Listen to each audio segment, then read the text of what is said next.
মানুষের জীবন অনেক অদ্ভুত, কে কোথায় কখন থাকবে সেটা আগে থেকেই ঠিক করা থাকে, তবে আমরা কোনোভাবেই বুঝতে পারি না আমাদের আজকের দিনটা কেমন যাবে। ঠিক ওইভাবে আমার বিবাহবার্ষিকী নিয়েছিল অনেক প্ল্যান, কিন্তু সবকিছুই বেঁচতে গেল এক নিমিষে। আসসালামু আলাইকুম, কেমন আছেন সবাই? আশা করছি সবাই ভালো আছেন, আমিও আলহামদুলিল্লাহ অনেক বেশি ভালো আছি। এই ভিডিওটা 16 তারিখের ভিডিও, যেদিন আমার বিবাহবার্ষিকী ছিল।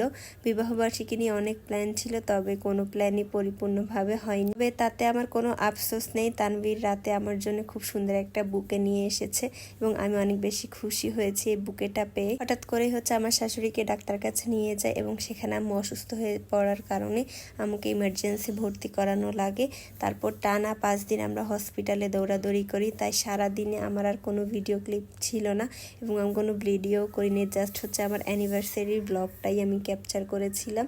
আমার ভাগ্নি ছিল আমার সাথে এবং ও রাতে থাকতো, সারাদিন আমি হসপিটালে থাকতাম। এইভাবে আমরা আমাদের দিন কাটাতাম। এই দিন ছিল আমার অ্যানিভার্সারির দিন। এখন দুপুর 1:30 বাজে। আমি এখন বড় আপুর বাসায় যাব নীলপদ্মকে নিয়ে, কারণ বড় আপু আজকে রান্না করে দিবে, সেটা নিয়ে আমি হসপিটালে যাব। নীলপদ্ম যেহেতু এখনো অনেক ছোট, তাই ওকে নিয়ে আমি সারাটা দিন হসপিটালে থাকতাম। এরপর আমার ভাগ্নি রাতে থাকতো, আর আপু এখানে অনেক মজার মজার খাবার রান্না করেছে, তো সেগুলো নিয়ে এখন আমরা যাব। বাহিরেও সেদিন মোটামুটি অনেক গরম ছিল, মানে টাটকা রোদ বলতে যেটাকে বোঝায়। তো নীলপদ্ম অলরেডি রোদে কাবু হয়ে আমার বুকে ঘুমিয়ে যাচ্ছিল। বাসা থেকে ফরাজি হসপিটাল কাছেই, আপনারা অলওয়েজ জানেন যে ফরাজিতে আমরা সকল ডাক্তার দেখাই এবং এখানে এসে আমরা যত যাবতীয় চেক আপ এভরিথিং আমরা এখানেই করাই। এরপর বিকালে আমি মোমোকে নিয়ে বের হয়েছিলাম ফল কিনতে। এরপর এখানে যে ছোট ফুচকাটা পাওয়া যায় হসপিটালের সামনে, সেটা অনেক অনেক বেশি মজা লাগছিল আমার এবং মোমোর, বিশেষ করে উপরে যে লেমনটা দেয়, এটা খাওয়ার পরই অনেক বেশি টেস্টি ফিল করেছি। আমরা যতদিন সেখানে ছিলাম ততদিন এটা খেয়েছি এবং অনেক মজা লেগেছে। সেই সাথে হসপিটালের পাশে পিঠাগড় নামে একটা রেস্টুরেন্ট আছে, সেটার চা বরাবরই আমার অনেক বেশি পছন্দ। ওদের প্রত্যেকটা খাবারই মজা, তবে বিশেষ করে চাটা বেশি মজা। সন্ধ্যায় আমরা একবারে চাটা কিনে ফল কিনে এরপর আমরা হসপিটালের দিকে যাচ্ছিলাম।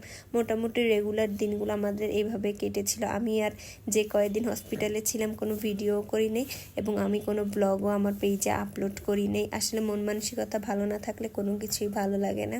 তো সন্ধ্যায় আমরা চা এনেছিলাম এবং বিস্কিট এবং কেক দিয়ে খাচ্ছি। নীলপদ্ম আবার হসপিটালের ভিতরে নিজের একটা বন্ধু সমগ্র তৈরি করে ফেলেছে। মাশাআল্লাহ করে সেখানে সবাই নীলপদ্মকে অনেক বেশি আদর করতো এবং নীলপদ্ম সবার সাথে মিশে গিয়েছিল। কত টেবিল থেকে ওর জন্য খাবার এসেছে, সবাইকে কোলে নিত, আদর করতো। এগুলো আমার কাছেও বেশ ভালো লাগতো। এখানে দুটো মেয়ে ছিল অল্প বয়সী, একজনের জন্ডিস হওয়ার কারণে ও হসপিটালে ভর্তি ছিল। তো ওর বোন আবার পড়াশোনা করে, ওদের এক্সাম সামনে। তো নীলপদ্ম ওদের সাথে গিয়ে অনেক সময় ধরে পড়াশোনা করেছে, লেখালেখি করেছে এবং সবাইকে বন্ধু বানিয়ে নিয়েছে। শেষমেশ সবাই এসে নীলপদ্মের সাথে ছবি তুলেছে এবং এত গল্প করেছে, খুব ভালো লেগেছে। হসপিটালে যাওয়ার পর মনে হয়েছে আবার আরেকটা ফ্যামিলি পেয়েছিলাম এরকম।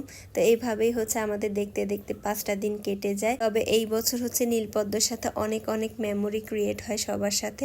যতজনই হসপিটাল থেকে রিলিজ নিচ্ছিল, সবাই নীলপদ্মকে বলতেছিল যে তোমাকে অনেক বেশি মিস করব, তোমার সাথে দিনগুলো অনেক বেশি ভালো কেটেছে, যদি কোনোভাবে সুযোগ হয় আবার তোমার সাথে দেখা করব। তো এই কথাগুলো শুনলে আমার কাছে অনেক বেশি ভালো লাগে।